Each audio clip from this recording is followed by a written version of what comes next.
32 അംഗ ഇന്ത്യൻ ടീമാണ് വേൾഡ് ചാമ്പ്യൻഷിപ്പിന് പങ്കെടുക്കാൻ ഒരുങ്ങുന്നത്.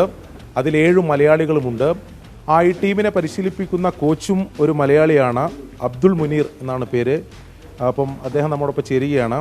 എന്താണ് ടീമിൻ്റെ ആകെ ഒരു പ്രതീക്ഷ? നമ്മുടെ നാഷണൽ ചാമ്പ്യൻഷിപ്പിൽ നമ്മൾ സെലക്ട് ചെയ്ത ഫൈറ്റേഴ്സ് എന്ന് പറഞ്ഞാൽ വളരെ സ്ട്രോങ് ആയിട്ടുള്ള ഫൈറ്റേഴ്സാണ്. ഇൻ്റർനാഷണൽ പ്ലാറ്റ്ഫോമിൽ ഏറ്റവും നന്നായി പെർഫോം ചെയ്യാൻ പറ്റുന്ന അതേ പെർഫോം നമുക്ക് ഇവിടെ തന്നെ കാണാം. വളരെ ഹാർഡ് വർക്ക് ചെയ്യുന്ന, വളരെ സ്ട്രോങ് ആയി കണ്ടീഷൻഡ് ആയിട്ടുള്ള ഫൈറ്റേഴ്സാണ് നമ്മുടെ ഇന്ത്യയെ റെപ്രസെൻറ്റേറ്റ് ചെയ്യുന്നത്. അതിൽ ഒരു കോച്ച് എന്നുള്ളത് എനിക്കും വളരെ സന്തോഷവും അഭിമാനമുണ്ട്. മിക്സ് മാർഷൽ ആർട്സ് എന്ന് പറഞ്ഞാൽ എല്ലാ മാർഷൽ ആർട്സിൻ്റെയും കമ്പൈൻ ആയിട്ടുള്ളൊരു ഫോമാണ് മിക്സ് മാർഷൽ ആർട്സ്. ഇന്ന് ഏറ്റവും ഫാസ്റ്റസ്റ്റ് ഗ്രോയിങ് ആയിട്ടുള്ളൊരു സ്പോർട്ടാണ് MMA, മിക്സ് മാർഷൽ ആർട്സ് എന്ന് പറയുന്നത്. അപ്പോൾ ഇതിൻ്റെ ഒരു ബ്യൂട്ടി എന്ന് പറഞ്ഞാൽ എങ്ങനെയും അറ്റാക്ക് ചെയ്യാം.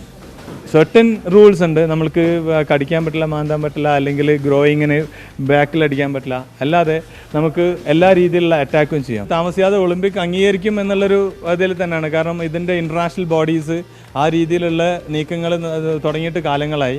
ഇപ്പോൾ അത് ഏകദേശം ഒരു 80% ആയി എന്നുള്ള രീതിയിലാണ് ഇപ്പോൾ MMA എന്ന് പറയുന്ന സ്പോർട്സ് ഉള്ളത്.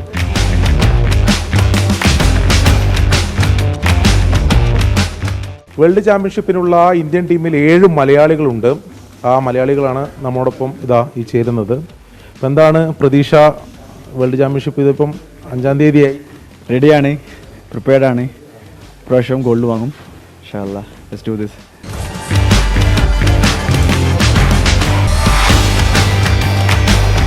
Right now I am confident than the first time. ആദ്യം തുടങ്ങിയത് തന്നെ കുറച്ച് മാസങ്ങൾക്ക് മുമ്പേ ഉള്ളായിരുന്നു. അപ്പോൾ തൊട്ടിപ്പോൾ വരെയും I think I've gotten a little better.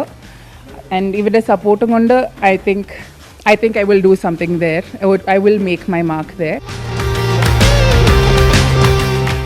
വളരെ പ്രതീക്ഷയോടെയാണ് ഇന്ത്യൻ ടീം വേൾഡ് ചാമ്പ്യൻഷിപ്പിനായി പോകുന്നത്. എന്നാൽ ഒളിമ്പിക് ഇനമല്ലാത്തത് കൊണ്ട് ഔദ്യോഗിക സംവിധാനങ്ങളുടെ വേണ്ടത്ര പ്രചോദനം ലഭിക്കുന്നില്ല എന്ന പരാതി ഇവർക്കുണ്ട്. ബംഗളൂരുവിൽ നിന്ന് ഷജിൽ ഗുരുവായൂരിനൊപ്പം അരുൺ പൂപ്പറമ്പ, 24.